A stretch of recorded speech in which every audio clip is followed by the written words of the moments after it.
The preparation for 2020 on an individual level is what's changing, what needs to change, and are you ready to step up to the discipline responsibility needed for you to make those changes in your consciousness?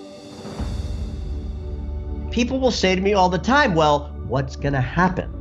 It's already happening. Don't ask what's going to happen.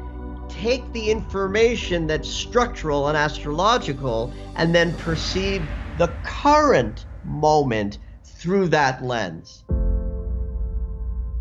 Be ready for some hard work, and it can be an extraordinary passage.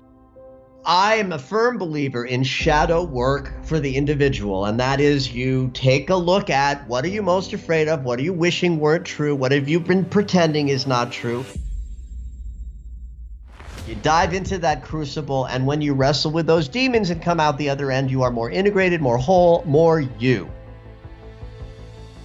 I've been calling 2020 the year of clarity, a year of seeing things more clearly. And it sounds like what you're calling her maybe is more of a year of reckoning. Reckoning is definitely the powerful word for the year. That may bring clarity, and some of us will experience clarity as we face the reckoning. But yeah, I would say 2020 is the year of reckoning, and that is because Saturn and Pluto are going to be together. Tell us about this, and what does it mean when death and the teacher get together? So you've got all of this power in the great teacher, planet, Saturn, and all of this power in Pluto, the great transformer. Yep. Different kind of power. One says death and rebirth is what's going to happen. So transmutation, transformation is going to take place. In order for change to occur, stuff that is has to die.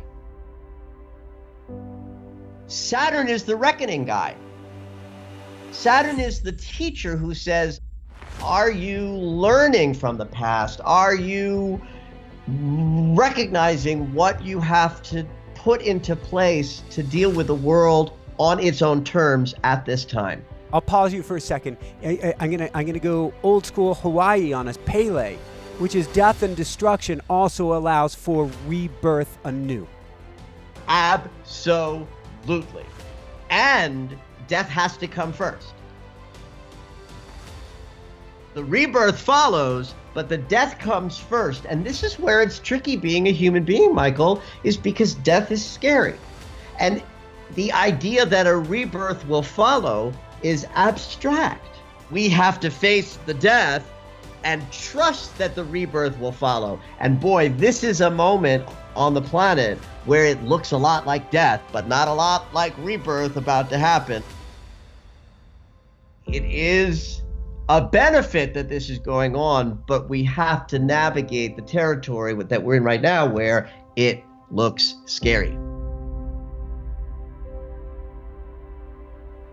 If there's a way you're being in the world or a thing that you're doing in the world that isn't organic and it isn't really serving you any longer, Saturn's going to kick your ass if you're not doing the work.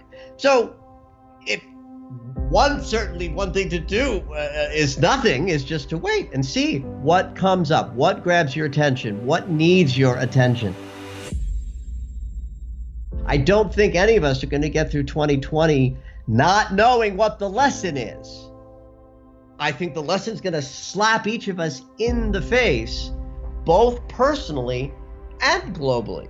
And so that's sort of what I'm hoping for people on their personal journeys, in their life lessons, whatever that looks like for people healing their trauma or moving forward in their consciousness, is that the lessons are going to come. Be ready, be open, be willing, be in shape. You're gonna run a marathon next year. Are you in shape? If you're not in shape, start getting in shape. What does that mean? That means, is your practice in good shape? Are you meditating? Are you learning? Are you having the deep and difficult conversations with yourself and with others?